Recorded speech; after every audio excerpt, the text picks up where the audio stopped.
সবাই এক এক করে আসছে। আমাদের আসছে আমাদের প্রথমে আমাদের দাদাজি। দাদা অনুভূতি কেমন? ভালো তো? হ্যাঁ, এই যে একবার ঢুকলো আমাদের জামাল ভাই, নেক্সটে আসছে আমাদের হিল্টু ভাই এবং আমাদের রুবেল ভাই।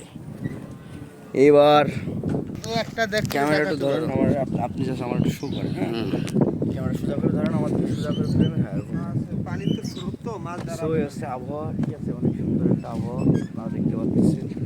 এই পাশে আরও সুন্দর, এই পাশে আরও মধুর পরিবেশ। এবং আমরা যে যাচ্ছি, আমরা এখন আসবো, ঠিক আছে, এখন তাড়াতাড়ি আমরা চলে আসবো আমাদের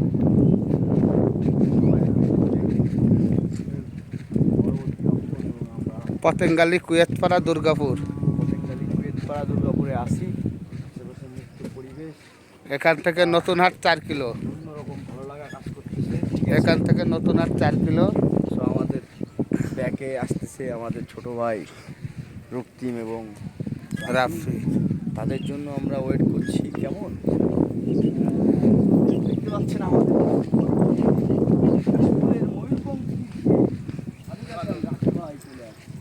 এবং আমাদের খাবার দাবার সহ আখের প্রতিটা আয়োজন সহ সব কিছু কিন্তু ready। খুব মজা হবে, খুব শুধু মজা মনে হবে, করেন খুব খেতে রেডি। হবে।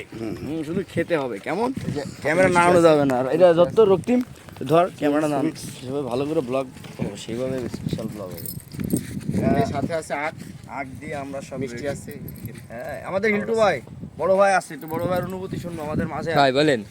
হ্যাঁ বলেন আমাদের আমার সাথে না? আমার অনুভূতি আমি একান্তভাবেই বলতে পারি। আমাদের ছোট ভাই মোহাম্মদ নাইম ইসলাম, রাফি সবাই এবং আসছে এই জায়গায়। রক্তিম, ঠিক আছে, ব্যান্ড বিসর্জনের পক্ষ থেকে ওইখানে যে কাজ চলতেছে আমরা আবার ওইদিকে- ক্যাপ্টেনের নেতৃত্বে আমরা এসেছি অনেক হ্যাঁ। একটা সুন্দর জায়গায়। সৌন্দর্য হবে। আমাদের খুবই ভালো লাগছে, আপনাদের বলে বোঝাতে পারবো না যে আসলে আমাদের ছোট ভাই নাই। ওইখানে কাজ করতেছে, ওই ভিডিওগুলো লাগবে। হ্যাঁ, ছোট ভাই নাই তাহলে